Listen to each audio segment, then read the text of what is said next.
को करीब 8 बजे रात्रि में सूचना प्राप्त हुई थी कि अलकनंदा एन्क्लेव में श्री गर्ग साहब रहते हैं वहाँ पर, अशोक कुमार गर्ग जी, जो एनजीसी से रिटायर्ड है, और उनके घर में कोई हमला हो गया, लहू-लुहान है। इस सूचना पर पुलिस तत्काल पहुंचकर उनको हॉस्पिटल ले गई थी, लेकिन हॉस्पिटल में उनको ब्रॉड डेड घोषित किया गया था। घटनास्थल का जब निरीक्षण किया गया तो घटनास्थल के निरीक्षण में कहीं भी वहाँ कोई फोर्स्ड एंट्री या इस तरह का कोई लूट-पाट का कोई अंदेशा नहीं दिखा, सब चीज़ें इंटैक्ट दिखाई दी। साथ ही साथ ये भी पड़ोसियों से पता चला, जो पड़ोस में रहते हैं, जिन्होंने सूचना दी थी, कि उनके द्वारा श्री गर्ग जी को कुछ कराहने, चिल्लाने की आवाज़ सुनाई दी थी, और साथ ही साथ कोई व्यक्ति वहाँ पर ऐसा लग रहा था कोई पासवर्ड की बात कर रहा था। चूँकि ऐसी बात आई थी, प्रथम दृष्टया जितनी भी पूछताछ वहाँ हो पाई थी, और ये बताया गया कि जब कॉलोनी के लोग वहाँ इकट्ठा हुए तो गेट के बाहर तो 2 व्यक्ति जो है वहाँ से पीछे से कूदकर, जो प्लॉट बने हुए हैं, वहाँ से भाग गए। इस सूचना के आधार पर जितनी भी पूछताछ थी, उनके परिजनों से भी बात की गई, लेकिन कहीं भी कोई रंजिश, कोई प्रॉपर्टी डिस्प्यूट या अन्य कोई ऐसी बात नहीं पता चल पाई थी कि जिससे लग रहा हो कि क्या मोटिव है। चूँकि लूट का मोटिव भी घटनास्थल को देखकर कहीं से नहीं लग रहा था कि कोई खंगालने की बात आई हो, कोई चीज़ चेक की गई हो। तो इसके बाद जो हमारे पास था मुकदमा, जो इनके ब्रदर के द्वारा लिखवा दिया गया था, अशोक गर्ग के द्वारा। इसके अलावा जो हमें वहाँ सबसे महत्वपूर्ण बात ये पता चली थी कि वहाँ पर पुताई का काम चल रहा था, और वहाँ पर कमरा देखने के लिए लोग, जैसे आजकल रेंट पर देते हैं, सबलेट का बोर्ड भी लगाया था, और इसके अलावा लोग वहाँ आते रहते हैं। इस आधार पर पुताई वालों से भी पूछताछ की गई, तो उनके द्वारा बताया गया कि हाँ, यहाँ पर लोग आते रहते हैं, और दिन में भी 2-3 1-2 फैमिलीज़ वाले, 1-2 लड़के भी आए, और वो अपना कमरा देखकर किराए के बारे में बात करके चले गए।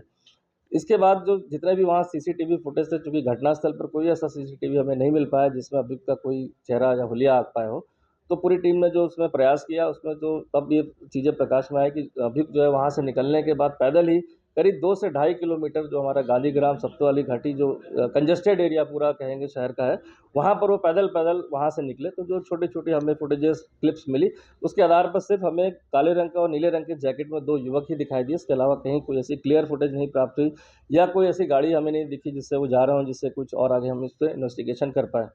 और इसके अगले दिन बाद फिर हमने उसी फुटेजेस के आधार पर लास्ट में एक जगह ट्रैक किया कि एक ई-रिक्शा पर, लाल रंग के ई-रिक्शा पर वो 2 लोग बैठ के उसी घटनाक्रम के जो कंटिन्यूएशन था उसमें जाते हुए दिखाई दिए, और उसके आधार पर ई-रिक्शा एक ट्रैक हुआ, लेकिन ई-रिक्शा का भी नंबर हमें उस पर रात के कारण कहीं भी ऐसा नहीं आ पाया कि ई-रिक्शा कौन था, जिससे ड्राइवर से कुछ जानकारी की जाए। इसके आधार पर जब ई-रिक्शा की तलाश के लिए हमने फिर से अलग से टीमें बनाई, जितने भी रेड कलर के ई-रिक्शा उस रूट पर या उसके आस-पास के रूट पर चलते हैं, उन सभी को हमने पूछताछ करी, और बाई चांस ऐसा रहा कि वो ई-रिक्शा जिस पर वो 2 युवक बैठ के उतरे थे वहाँ पर, उनको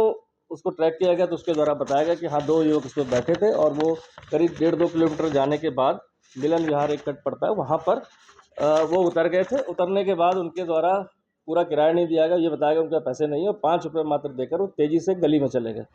और रिक्शा वाला भी चला गया। और उसके द्वारा जब हमने घटनास्थल का, वहाँ का, जहाँ ये उतरे थे मिलन विहार कट पर 2 युवक रात्रि में, उसका भी निरीक्षण करा। उसमें बताया कि गली दिखाई, बताया इस गली में जाने के बाद वो चले गए, वो पैदल गए। आगे की स्कूटी खड़ी थी, ये स्कूटी उनकी थी कि नहीं थी, ये मुझको अंदाज़ा नहीं, और वो भी वहाँ से चला गया। चूँकि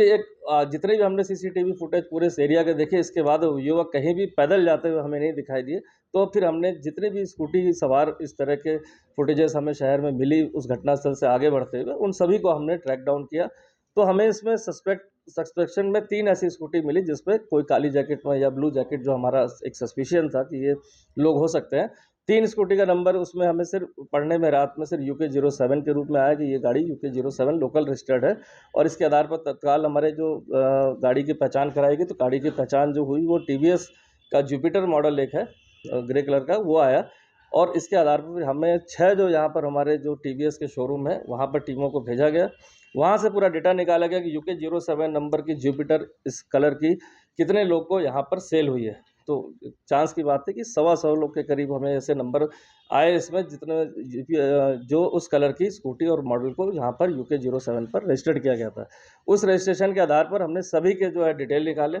सभी टीमों को उनको वेरीफाई करने के लिए भेजा। जिनके नंबर्स उसमें लिखे हुए, तो नंबरों को हमने उसकी सीडीआर के हिसाब से एनालिसिस किया, तो उसमें हमें 2 नंबर ऐसे संदिग्ध मिले जो कहीं न कहीं हमारे घटनास्थल के आस-पास जो है उनका पाया गया। उसके आधार पर हमने दोनों स्कूटियों को वेरीफाई करने के लिए फिर टीम लगाई। तो एक स्कूटी वेरीफाई हुई जो कोई लड़की जो चलाती थी, एक स्कूटी वेरीफाई हुई जो मॉन्टफोर्ड स्कूल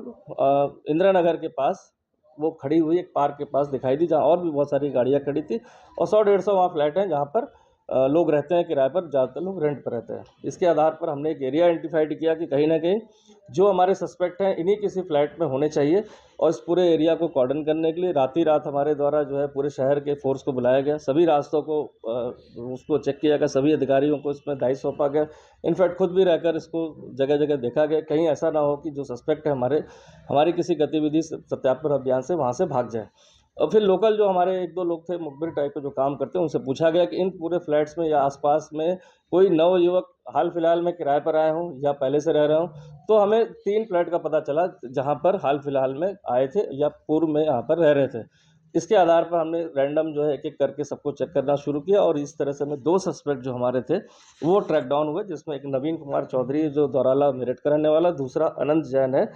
जो बागपत का रहने वाला है। इसमें नवीन कुमार पेस्ट कंट्रोल का काम करता था और अनंत जो है फाइनेंस का काम करता था। वर्तमान में दोनों की आर्थिक स्थिति बहुत ही जर्जर थी, और नवीन कुमार चूँकि उसकी वाइफ़ प्रेग्नेंट थी, तो उनके द्वारा था कि वो फर्स्ट फ्लोर में रह रहा था, कहीं ग्राउंड फ्लोर का वो अपने लिए कमरा खोज रहा था, और कुछ पारिवारिक अंतर के कारण चूँकि उनकी आर्थिक स्थिति ठीक नहीं थी, तो ये दोनों के द्वारा जब एक कमरे की तलाश की जा रही थी, तो तब चूँकि अनंत जैन जो है वो पूर्व में भी अलकनंदा एन्क्लेव में रेंट पर रह चुका है, तो उसको पता था कि आस-पास रेंट पे यहाँ काफ़ी लोग किराए पर देते हैं, और उसमें एक सीनियर हैं, वो भी अपने किराए पर कमरा देते हैं। और ये फिर वहाँ गए पूछने के लिए, और इसके बाद जो श्री अशोक गर्ग जी हैं, उनसे वार्ता में पता चला कि इसका एडवांस अगर जल्दी दे देंगे नहीं तो रेंट पर उठ जाएगा। उस एडवांस को देने के लिए उन्होंने कहा कि हम रात को या कल आएँगे आपको उस चीज़ का रेंट का एडवांस देने के लिए, और पुनः ये फिर वहाँ पर करीब 7:15 बजे फिर पैदल वहाँ पहुँचते हैं, अपनी स्कूटी को बहुत पहले खड़ी करके, और उनके दिमाग में था कि कहीं न कहीं इनके पास कैश होगा।